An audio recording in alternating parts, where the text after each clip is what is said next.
These two to the Big 12, these four to the Big 12? It did not seem possible just a few weeks ago, but let's discuss the possibilities of Clemson and Florida State. Also, the Big 12 could go to the Great Northwest and grab Washington State and Oregon State. Let's discuss it here at the Voice of College Football, the best in discussion, debate, and analysis based on your participation. Please like the video and subscribe. Check out our live stream over the weekend posted with our Florida State guys concerning Florida State and the possibility of going to the Big 12. Of course, they're fighting to get out of the ACC. The preference is the Big 10 or the SEC, but is there a possibility that Florida State and Clemson, you would think the two would go together to the Big 12? Well, that's a subject for another time, and certainly we've got our sources, and they are credible sources like others do as well. And we will talk more in the next couple weeks about that. Let's understand something here. Even credible sources are only speculating. But if they are credible sources, they can narrow the speculation. They can eliminate certain thoughts, and then they can also give indication that there are likelihoods out there. So that's what the sources do. There are no guarantees at this point concerning any of these schools out of the ACC or anywhere else, Notre Dame included, going to any conference. So let's take Clemson, Florida State, Washington State, and Oregon State, put them in the Big 12. How will it work? Do you line them all up, 1 through 20?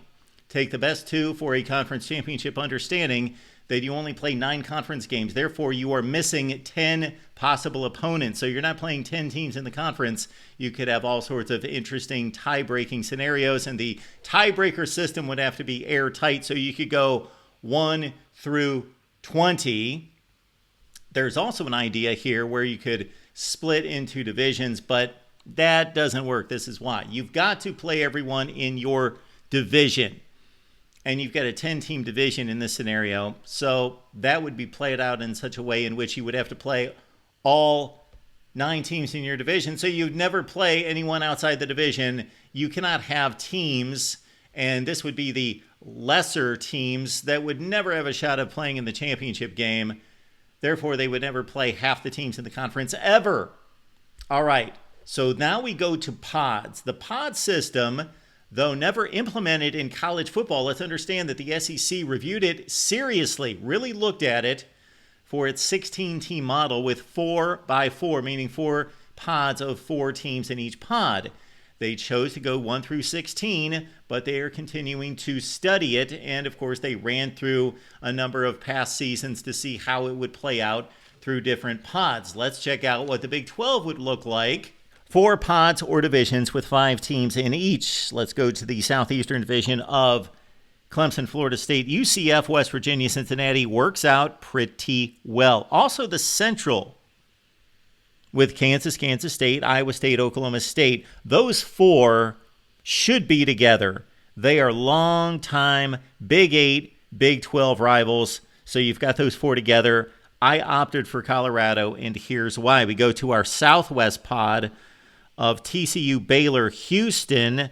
Would love to keep Texas Tech in there as the 4th Texas school. However, we've got an issue with Utah and BYU. Really, they should be together. Utah and BYU, put them together here and put them in the Southwest Division. Again, TCU, Baylor, Houston, Utah, and BYU. Let's go out west, and we've got a nice little foursome there with Oregon State, Washington State. Looks good. Arizona State, the Territorial Cup, looks good. And then we move Texas Tech to the Western pod or division. The problem is trying to play for a championship, and if you're in pods or divisions, it's got to mean something to win the pod or division. That's the reason you're playing those particular teams and not playing many teams outside that division or pod. Therefore, it's got to be meaningful. Therefore, if you've got pods or divisions, if that's what you want to call them, then you've got to have a semifinal leading into the championship weekend. And although you could probably come up with a flex schedule to determine who goes into the championship game. So remember 2020, the COVID season, the Big Ten played around with that in playing a flex game leading into conference championship weekend to help determine who would play in the conference championship game, or use that conference championship weekend or that first semifinal weekend to play final regular season games for everyone else who missed the semifinal. So that's an option as well. So to give you an example of how this would work, even though the Big 12 would stay with 9 conference games, they would schedule 8 conference games, and then going into the final weekend of the season, they would take the conference standings, seed all the teams, they would take the 4 top teams, and those teams would play each other as kind of a semifinal.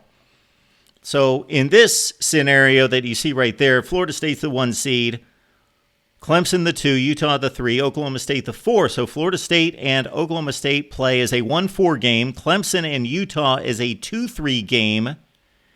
And then everybody else in the conference still has to play their 9th conference game. Go right ahead. Number 5 plays 20, 6 plays 19, 7 plays 18, and on down the line. And you've got the other 16 teams in the conference just play their final 9th conference game. We just don't know who it would be up until that final weekend of the season. And then that semifinal round turns you into a championship game. Let's say Florida State beat Oklahoma State and Clemson beat Utah. You've got a Florida State-Clemson Big 12 championship game. I'm also a believer in rivalries, therefore protected games. It did not work completely in the ACC or in the SEC because they didn't implement it correctly. Not everybody's got the same amount of rivals. So they had Alabama play Tennessee, East and West. And they had Georgia-Auburn. Makes total sense, of course. Those are rivalries. In the ACC, of course, Miami-Florida State, they played every year, even though they did not play in the same division. North Carolina State, perfect. Virginia Tech, Boston College, do not need to play every year. That's stupid. South Carolina, Texas A&M. I could not think of 2 teams in the SEC who had less to do with one another than South Carolina and Texas A&M, but they were forced to play every year as rivals. No. You protect the teams and the rivalries that make sense, just like the Big Ten. Finally, somebody got it right. The Big Ten in 2024, Penn State, no real true rivals. They don't have any protected games. Iowa's got 3. Wisconsin, Nebraska, Minnesota, they make sense. Those are rivalries. Let's look at the Big 12. These are the games I would protect. Arizona State, the Territorial Cup, Oregon State, Washington State, as well as those 2 teams from the upper Northwest there in the Pac-12 coming over. Utah, BYU, of course, the Holy War. Kansas State, got to be played. Also, I would look at, and I would survey the schools. I would talk to the people in power in these schools. Kansas State, Oklahoma State, Iowa State, they are the core of the Big 12. I would talk to those schools about, do they need to have more protected games between them? Maybe Kansas State and Iowa State, or Kansas State and Oklahoma State. Baylor, TCU, got to protect that one. Possibly all the Texas teams. So that would include Texas Tech coming over if we split into these divisions, coming over and also playing against Baylor, TCU, Houston all the time. West Virginia, Cincinnati, I want to turn that into a rivalry. They're close in proximity. They've got a series history from the Big East days as well. Clemson, Florida State, of course, you've got to protect that rivalry as well. Just my thoughts on a new expanded Big 12 to go to 20, including Oregon State, Washington State, and these 2, Clemson and Florida State. Much talked about that in recent days across college football. We are here with you all the time, talking the game we all love. SEC Media Days kick off this week. We will be here live every day, Monday through Friday, late in the afternoon, taking your calls and hearing from boots on the ground at the SEC Media Days in Dallas, right here at the Voice of College Football.